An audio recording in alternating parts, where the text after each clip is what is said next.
Hi, this is Kimberly with Astrology Bodies, and this is a short video about the new moon. That's today, May 30th, and sorry I haven't been on here in a while. I haven't done a couple months, haven't done any videos, but I'm back and I'm going to be doing new moon each month, and I like to focus on that because it's a time for beginning new things, starting new things. And actually, I was born on a new moon. So maybe that's why I like it more. So this new moon is set up for West Coast time. So the chart setup may be different depending on where you live. And this is a new moon in Gemini. So here it is. Now that means it's ruled by Mercury.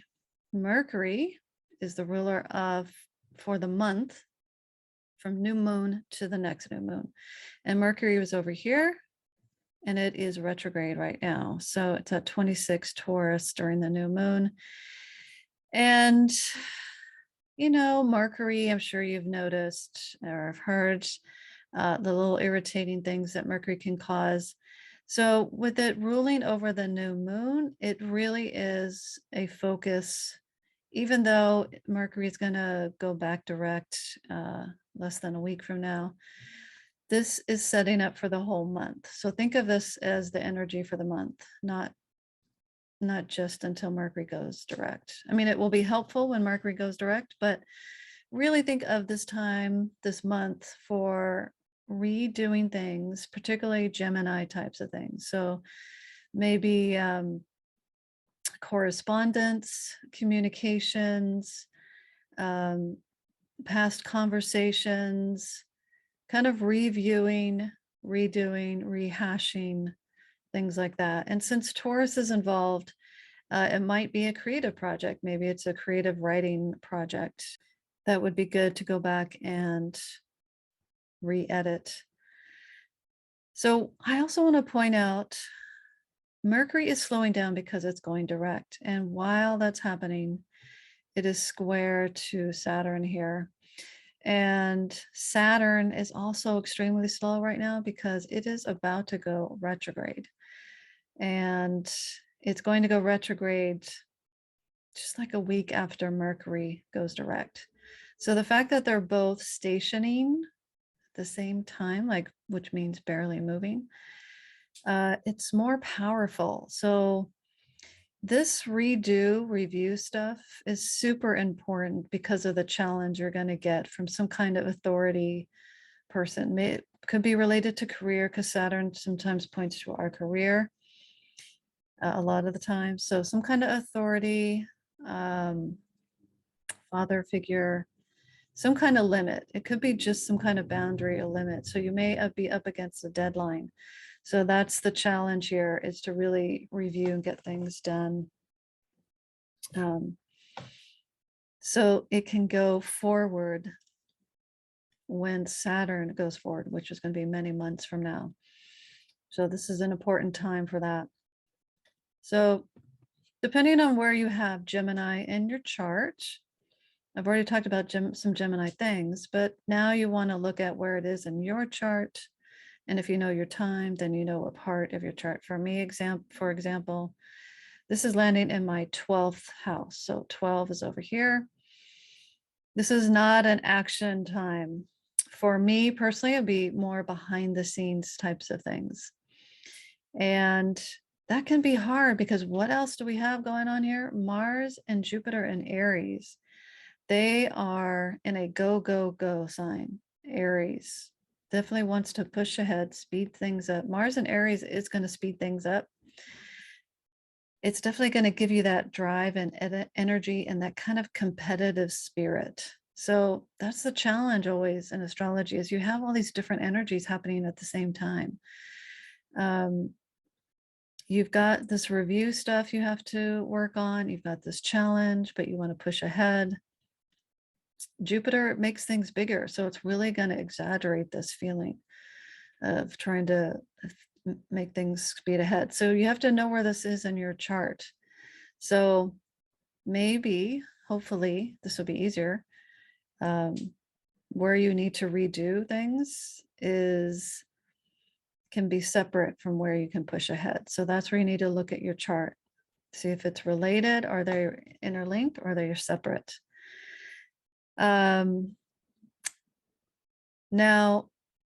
so let me just go through some of the signs here. So obviously for Aries and Sagittarius, this is going to be really helpful. It's going to give you a lot of energy. Gemini is a very compatible energy with Aries. Taurus isn't so much. So how do you work on that? So with the mutable signs, which is Gemini, Pisces, Sag, and Virgo, I would really suggest taking care of your nervous system and your anxiety. If you're nervous about something, what works for you? How do you calm yourself down? So if you haven't figured that out, like a self-soothing or kind of self-calming technique, I suggest that you do that for this month. Those are the mutable signs: Virgo, Pisces, Gemini, Sagittarius. So I also want to point out for Virgo, Mercury rules Virgo as well. So it rules Gemini and Virgo. So Gemini and Virgo, especially a good time to redo things. Okay, even if you have a lot of Virgo planets, Mercury retrograde is going to affect you a little bit more. Same with the Gemini. What's really nice, what we have right now is the Venus and Taurus. It just happened. So we still got a lot of Taurus energy because we're coming out of Taurus season. So Venus and Taurus, super happy, very content, very fulfilled and satisfying feeling. She gets a little antsy though when she gets to Uranus. So I'm actually going to add that chart. So on the 11th of June, Venus is going to join up with Uranus. So that may be a little bit more unbalanced as far as feeling satisfied with something. Venus rules Taurus, so she's very happy here. So how do you feed yourself? How do you indulge? This may be offset a little bit by Uranus, can be unsettled or the unbalanced. So you may be feeling a little unbalanced when this happens. So be aware of that. She's headed towards the North Node. So fixed signs in general are being affected by this. That's Leo, Scorpio, Taurus, and Aquarius.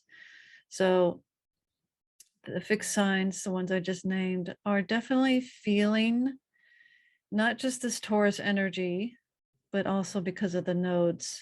The nodes are here for the remainder of the year.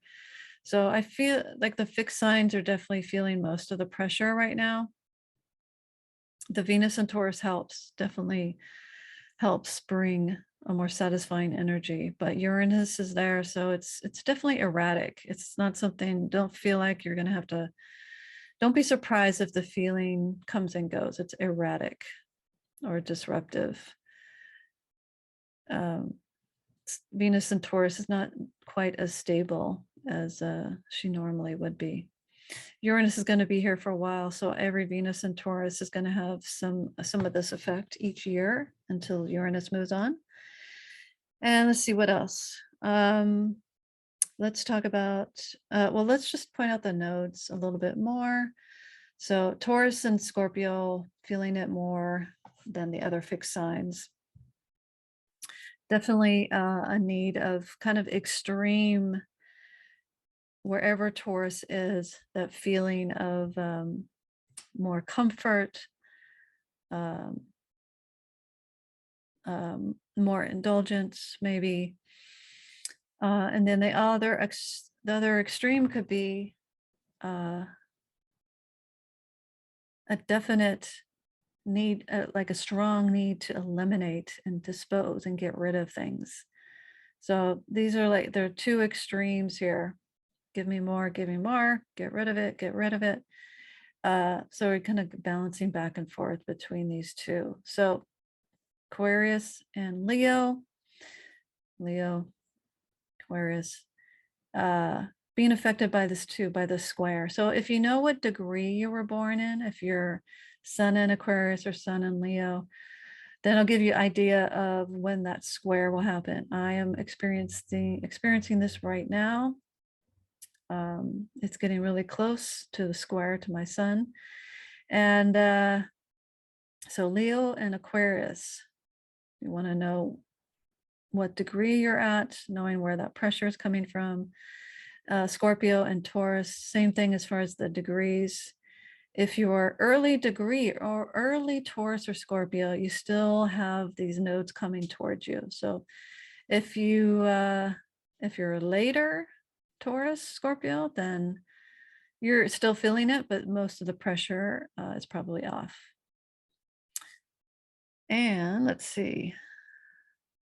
Let's look at Cancer and Capricorn. Here we are. So obviously there's nothing really in those signs. There's nothing in those signs right now. Not till we get to Cancer season.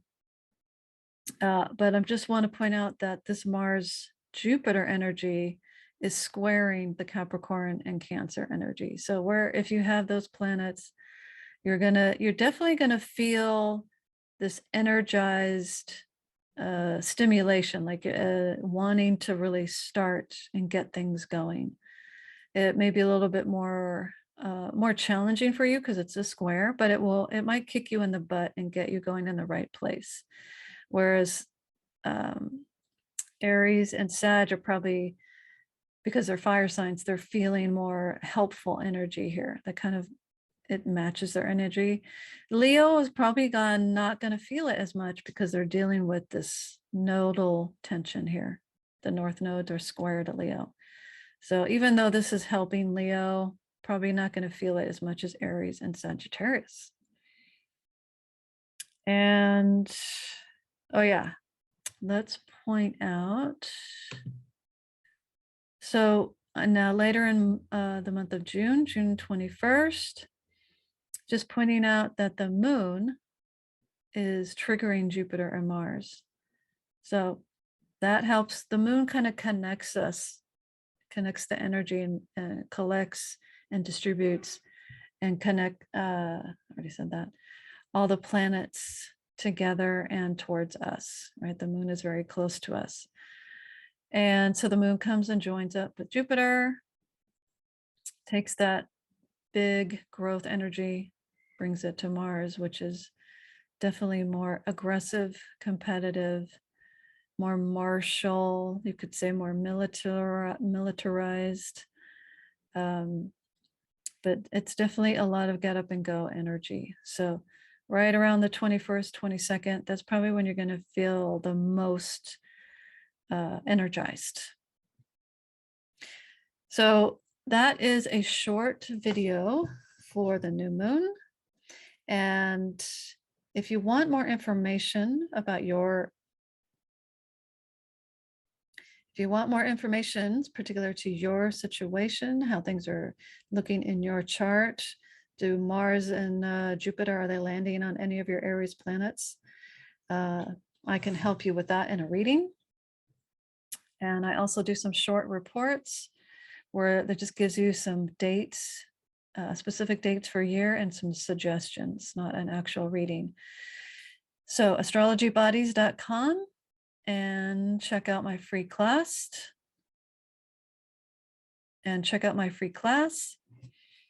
It's on my website, and I'll see you soon. Bye.